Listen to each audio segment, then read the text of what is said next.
Good morning, everyone. Today we will study English literature, and the topic is the Age of Shakespeare.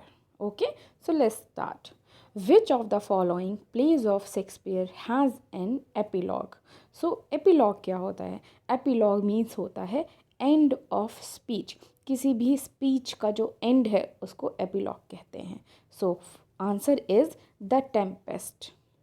Okay, the Tempest has an epilogue. Tempest में एक epilogue है. It is the opposite of prologue. और एक बात और है, epilogue is opposite of prologue. A piece of writing at the beginning of a literary work, and epilogue is a part of main story occurring after the climax and recalling the facts of the characters. So first of all we have to describe it in Hindi that the Tempest has an epilogue. Tempest में एक epilogue है, और epilogue में अभी हमने समझा कि epilogue means क्या होता है, end of a speech. किसी भी speech का end होना epilogue कहलाता है. और एक बात और, epilogue क्या है? epilogue प्रलोग का अपोजिट है. दूसरी बात, a piece of writing at the beginning of a literary work. अब प्रलोग क्या होता है बेटा? प्रलोग होता है प्रोलॉग. हाँ, प्रोलॉग होता है किसी भी लिटरेरी वर्क का जो स्टार्टिंग में लिखा हुआ पॉइंट है उसको हम प्रोलॉग कहते हैं. और एपिलॉग क्या होता है? किसी भी राइटिंग का सबसे जो लास्ट वाला पार्ट होता है वो एपिलॉग कहलाता है. तो आई थिंक दो चीज़ें क्लियर हैं. एपिलॉग किसी भी राइटिंग का जो लास्ट पार्ट है वो एपिलॉग कहलाता है, और किसी भी राइटिंग का जो शुरुआती पार्ट है, बिगिनिंग पार्ट है, उसको हम प्रोलॉग कहते हैं. तो इस तरह एपिलॉग और प्रोलॉग दोनों एक दूसरे के अपोजिट हो गए. और एपिलॉग किसी भी राइटिंग का पहला भाग, किसी भी राइटिंग का लास्ट वाला भाग एपिलॉग, किसी भी राइटिंग का शुरुआती भाग प्रोलॉग. ठीक, अब हम बेटा बात करते हैं, an epilogue is a part of the main story. किस एपिलॉग जो है वो किसी भी स्टोरी का सबसे मेन पार्ट होता है, अकरिंग आफ्टर द क्लाइमेक्स. क्यों होता है? अब ये मेन पार्ट क्यों होता है? क्योंकि ये क्लाइमेक्स के भी बाद की लाइंस होती हैं. And recalling the fates of the characters. और पूरी कहानी में जिन जिन लोगों की बात हुई है उन सबको रिकॉल किया जाता है. और रिकॉल मीन्स क्या होता है बेटा? जिसको हम हिंदी में कहते हैं पुनरावृत्ति होना. तो डेफिनेटली एपिलॉग जो है वो किसी भी राइटिंग का मेन पार्ट होता है. आई थिंक अब क्लियर हो गया होगा. नेक्स्ट क्वेश्चन है बेटा, Shakespearean sonnet ends with a. Shakespeare की जो सोनेट है वो किससे एंड होती है? कपलेट से एंड होती है. और कपलेट वर्ड जो है ना बेटा वो कपल से निकला है, 2 लाइन्स. अब हम इसको डिस्क्राइब कर लेते हैं. The sonnet was introduced to England along with other Italian verse forms by Thomas White and Henry Howard Airy of Surrey. In the 16th century, the Elizabethans gradually arrived at the distinct English sonnets, which is composed of 3 quatrains, each having an independent rhyming scheme and ended with a rhymed couplet. The English Shakespearean sonnet is major forms of sonnet. तो बेटा हम इसकी बात करते हैं. Shakespearean sonnet में total 14 lines होती हैं. ठीक है, 14 लाइन्स का सोनेट होता है. अच्छा, यहाँ पर ये फैक्ट्स दिया हुआ है, इसको मैं डिस्क्राइब कर देती हूँ. सोनेट को कैसे एक्सप्लेन करेंगे? सोनेट होती क्या है? सोनेट में फर्स्ट लाइन देखिए, 14 लाइन्स होती हैं. दूसरी बात, they are written in iambic pentameter. Iambic pentameter में लिखी होती हैं. I will tell you after some time what is iambic pentameter. ठीक है. Next one is the 14 lines हैं. So the first 12 lines rhyme in alternative prayers. For the whole poem the rhyming scheme would be. जो starting की 12 lines हैं बेटा वो alternative उनके pairs होते हैं. नेक्स्ट देखिए, the last 2 letters at the end is G. इनकी राइमिंग स्कीम भी मैं अभी आपको समझा दूंगी कि ये जी क्या है और राइमिंग स्कीम होती क्या है. That is the last important thing to know about the form of a Shakespearean sonnet. They always end with 2 rhyming lines. Sonnet, Shakespeare की जो सोनेट्स हैं वो उनका एंड हमेशा टू राइमिंग लाइन से होता है, one right after the other, we call this is a rhyming couplet, और उसको हम राइमिंग कपलेट कहते हैं। कपलेट का मतलब लास्ट की जो टू लाइंस हैं उनको राइमिंग कपलेट कहते हैं। नेक्स्ट क्वेश्चन नंबर 3 देखिए, life's but a walking shadow a poor player occurs in the Shakespeare's. बेटा ये जो लाइन है, life's but a walking shadow, life's but a walking shadow a poor player, ये Shakespeare का क्या है? सो बेटा आंसर है मैकबेथ। ये लाइंस मैकबेथ के लिए बोली गई हैं। Life's but a walking shadow a poor players occurs in the Shakespeare's Macbeth. आगे बात करते हैं बेटा, the above mention line lies but a walking shadow a poor player occurs in Shakespeare's Macbeth.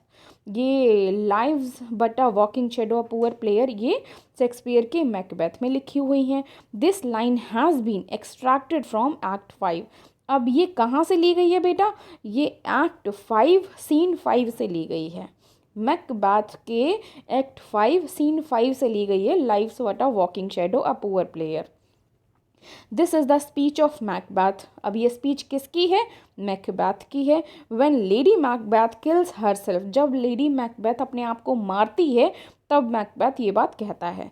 Macbeth states life but a walking shadow a poor player that struts and treads his hour upon the stage and then is heard no more.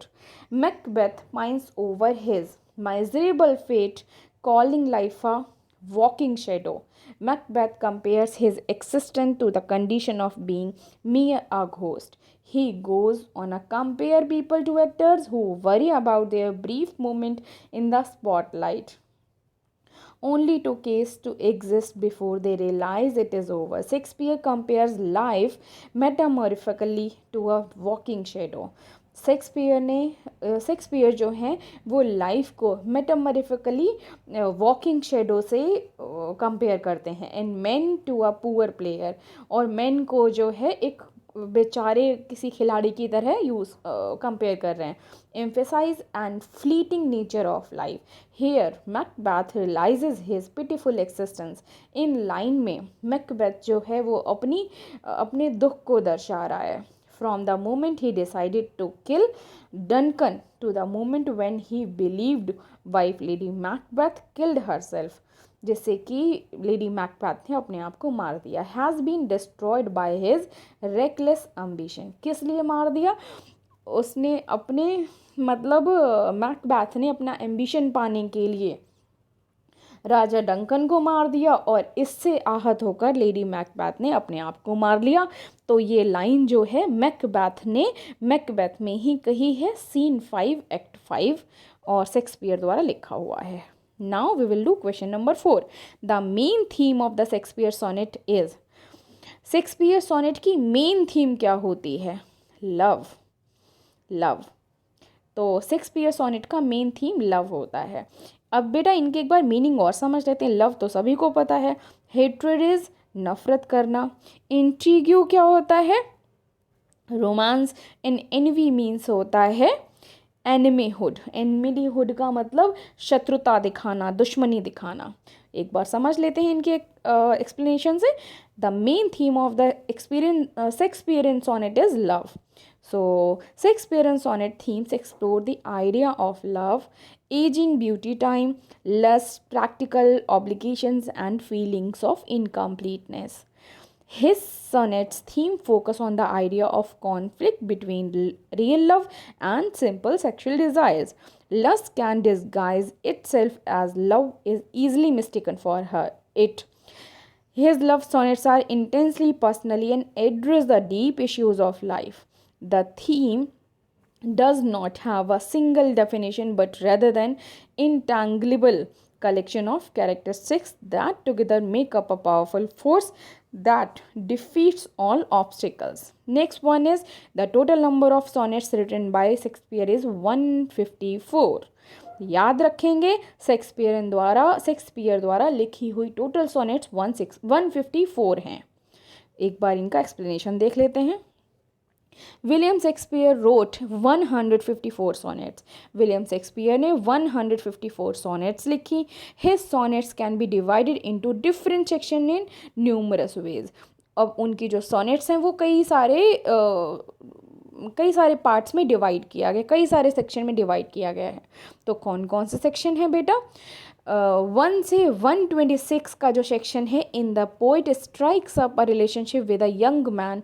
In sonnet 1 से 27 to 154 are concerned with a relationship with a woman variously referred to as the dark lady or as his mistress।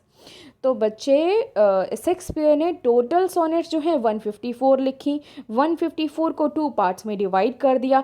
1 से लेके 126 जो sonnets थी वो उन्होंने अपने एक friend WH, पूरा नाम याद नहीं आ रहा है, WH वेट, हाँ I think so, most probably I am right, WH wait को उन्होंने अपनी सॉनेट्स मतलब वो की, उनको ध्यान में रखकर, और 127 से लेकर 154 तक की सॉनेट्स जो हैं उन्होंने एक डार्क लेडी को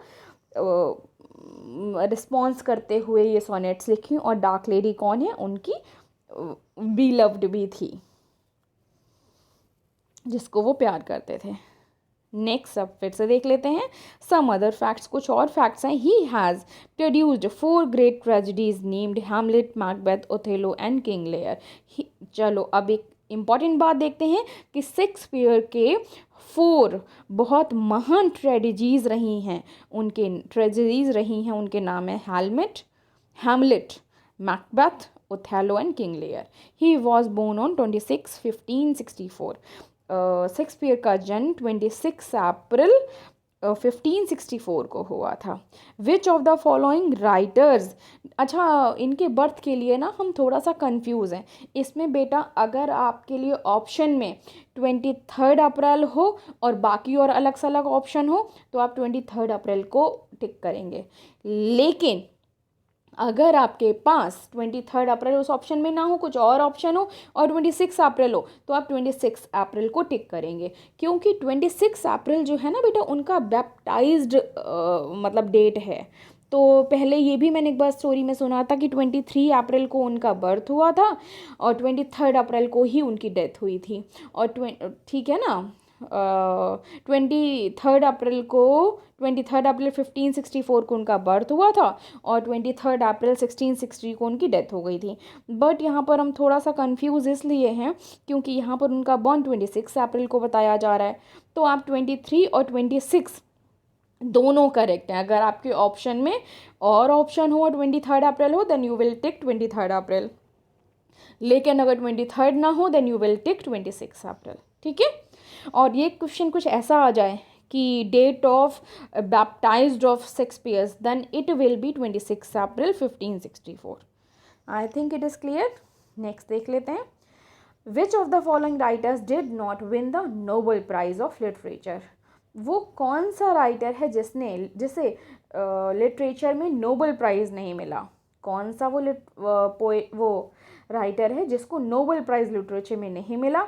तो बेटा जॉर्ज बर्नार्ड शॉ को भी नोबेल प्राइज़ मिला, जॉन गेल्सवर्दी को भी नोबेल प्राइज़ मिला, विलियम बटलर ईट्स को भी मिला। जेम्स जॉयस हैं जिनको नोबेल प्राइज़ नहीं मिला। आगे बात कर लेते हैं। Question number 7. In fiction, the author's overall main idea or most important message is called. Fiction में ऑथर का जो मेन आइडिया होता है वो क्या मैसेज देना चाहता है? तो option is theme.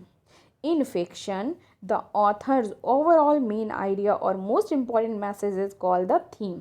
Theme fiction में ऑथर का जो लिखा हुआ पार्ट होता है वो थीम कहलाता है। The theme is the main idea or underlying meaning of literary work. A theme may be implied or stated. ठीक है, तो फिक्शन में ऑथर का जो लिया हुआ आइडिया है वो उसका इंपॉर्टेंट मैसेज है, उसकी थीम। नेक्स्ट बात करते हैं। What is subtitle of the play Twelfth Night? Okay, Twelfth Night में सब टाइटल क्या है देखते हैं एक बार। It's a correct answer is और वॉट यू विल। और what you will. तो एक बार दोबारा समझ लेते हैं. Twelfth Night or What You Will can be understood as either a reference to the theme of the human desire or as an invitation to the audience of supply their own name for the drama. तो बेटा ये twelfth night जो है एक ऐसा drama है जिसको हम ट्वेल्थ नाइट के नाम से भी समझ लेंगे या फिर वॉट यू विल के नाम से भी समझ लेंगे. ठीक है, नेक्स्ट देखते हैं. What you will. The phrase was used by Olivia was an Elizabethan colloquialism equivalent to the contemporary whatever you want. Okay. और what you will का मतलब होता है whatever you want. Indeed, what you will combines echoes of Twelfth Night. The line there is a special providence in the fall of a sparrow occurs in. Okay, ये there is a special providence in the fall of a sparrow, ये किस में कहा, किस में से लिया गया है, ये हैमलेट में से लिया गया. There is a special providence in the fall of a sparrow, ये हैमलेट में होता है. एक बार देख लेते हैं इसका definition, then we will understand exactly. This is a speech, this is a speech of Hamlet to Horatio in act 5. अच्छा, ये हैमलेट के एक्ट 5 में होता है. ये speech of Hamlet to Horatio, इसमें हैमलेट जो है वो होरेशियो से एक्ट 5 में कहता है, सीन 2, एक्ट 5 सीन 2. और हैमलेट होरेशियो से कहता है when Horatio warns Hamlet that he will lose the duel with Laertes, he revealed that he is decided to give into God's providence fate. The reference to the fall of the sparrow is from Matthew 10:29. Hamlet urges with Horatio that God controls everything, even something as trivial as a sparrow's death. ठीक है, यहाँ पर Hamlet Horatio से कहता है कि God controls everything even something as trivial as a sparrow's death. यहाँ तक कि किसी बर्ड की भी मृत्यु हो ना, तो उसमें भगवान ही सब चीज़ों को कंट्रोल करता है. The rarer action is in virtue that in vengeance this lines occurs in Shakespeare's. So ये टेम्पेस्ट में कहा गया. एक बार फिर से इस लाइन को चेक कर लेते हैं. The rarer action is in virtue than in vengeance. This lines occurs in Shakespeare's The Tempest. अब ये Tempest क्या है, चलो देख लेते हैं एक बार. This is the Prospero's speech in The Tempest in Act 5. अब बेटा ये Tempest है Act 5, Scene 1 by the statement subtle revelation after years of living in exile and plotting his return to Italy. The Tempest emphasizes on mercy and forgiveness are hallmarks of Shakespeare's romances. Four plays कौन कौन से हैं? The Tempest, Pericles, The Winter's Tale and Cymbeline, written late in the playwright's career. Prospero's capacity to forgive those who have betrayed him. Miranda's empathy, arrival, mercy, and Gonzalo's hopefulness dramatize the triumph of the human spirit. So students, अभी हमने 10 questions के answers और उनकी explanation जानी. Next video में हम अगले के 10 क्वेश्चंस करेंगे based on the Shakespearean age. Thank you and have a nice day.